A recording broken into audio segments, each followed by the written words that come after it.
Bagaimana cara menggunakan data terhadap perkembangan bisnis? Penggunaan data ya, terhadap perkembangan bisnis. Ini pertanyaan makro, ini pertanyaan yang strategik sekali. Ya. Banyak orang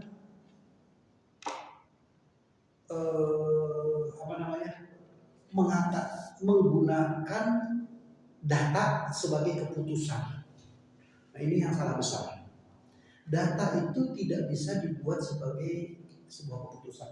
Data itu harus diubah dulu menjadi sebuah informasi. Jadi kalau data kan sekumpulan angka doang. Ini. Nah, dari angka-angka tersebut kemudian disimpulkan menjadi sebuah informasi. Ya, mana yang bagus, mana yang enggak, mana yang perlu didalami, mana berakibat positif, berakibat negatif, dampak negatif buat kita apa, dampak positifnya apa, itu adalah sudah jadi informasi. Kalau data hanya sekumpulan angka, ya, nah banyak sekali orang bekerja mengambil keputusan atas data, ya, sebetulnya atas dasar informasi. Ya. Kaitannya adalah satu, ada yang kita mengenal yang disebut dengan big data. Jadi big data itu apa sih? Jadi informasinya itu sangat komprehensif, sangat luas, sangat besar sehingga mewakili populasi orang, mewakili populasi konsumen. Biasanya kita punya data terbatas, nggak banyak. Data tidak banyak itu artinya hanya mewakili sekelompok orang kecil. Ketika data itu semakin luas, semakin besar, semakin banyak, itu artinya mewakili banyak orang. Tingkat akurasinya, tingkat kebenarannya menjadi lebih valid. Ya, jadi bagaimana cara menggunakan data terhadap bisnis? Gunakan big data. Kemudian kita pilah dan pilih mana yang perlu, mana yang cocok, dan mana yang baik, dan mana yang bisa digunakan untuk perusahaan kita. Jadi dipilah-pilah kemudian dipilih. Jadi data itu, jadi makanya jangan sekedar data itu masih mentah, ya, dipilih sesuai dengan kebutuhan apa? Kebutuhan analisa kita untuk tujuan program kerja yang diinginkan, ya, program kerja diinginkan. Jadi mesti punya keahlian memilah dan memilih, ujung-ujung nanti menentukan. Nah, kemudian hal lain setelah kita tahu dipilah dan pilih, data itu perlu divalidasi, benar enggak data itu. Bisa-bisa data itu salah sumber, atau kalau dalam bahasa sekarang di WA itu wah hoax. Banyak berita tuh, tapi ceritanya hoax. Kan nggak benar itu berita. Nah, sama data juga begitu. Data ini valid atau nggak benar atau enggak, atau data ini udah terlalu lama sehingga nggak bisa dipakai lagi, nggak bermanfaat kalau dipakai. Ya, jadi itu yang disebut dengan perlu divalidasi. Yang ketiga, tambahkan dan cari data-data tambahan yang diperlukan. Bisa saja data yang tersaji itu tidak cukup.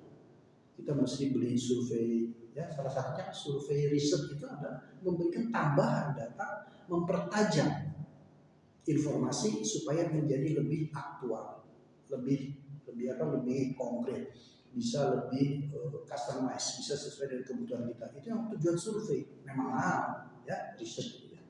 Jadi tambahan data.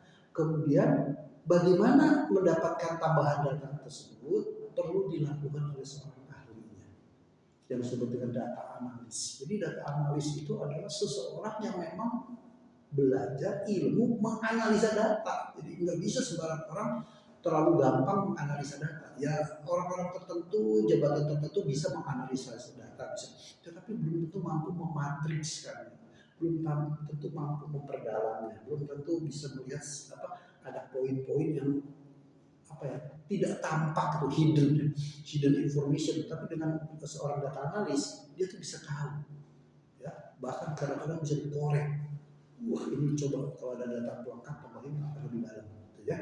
Jadi perlu dilakukan oleh ahlinya dan dalam hal ini menggunakan data analis. Terus setelah itu apa? Pilih yang betul-betul menjadi core effect. Jadi memberikan efek yang utama. Ya, core effect itu kalau ini saya lakukan perbaikan sedikit aja, hasilnya akan terjadi perubahan yang dahsyat. Itu yang disebut dengan core effect. Ya, efek yang paling penting, paling utama. Okay. Sehingga dari core effect itu akan memberikan hasil optimal. Hasil optimal dampaknya pasti produktivitas naik. Okay. Dan kembali ukur secara berkala, bisa 6 bulan, bisa 1 tahun, mungkin dulu hal-hal tertentu bisa 2 tahun baru diukur kembali. Tapi yang paling jelek ideal itu sebenarnya setahun sekali diukur, karena sudah terjadi pergeseran tahun, sudah terjadi target-target baru, rencana kerja baru, ya bisa juga perubahan-perubahan baru. Ya. Maksimal 1 tahun itu perlu diukur ulang sehingga kita tahu apakah masih tahun kedua akan menggunakan strategi yang sama atau perlu kita ubah, gitu ya. Untuk hal tersebut maka ukur secara berkala, pelajari antara target dan capaian yang ingin kita capai. Terjadi penyimpangan, lakukan review dan perbaikan. Salam penjualan.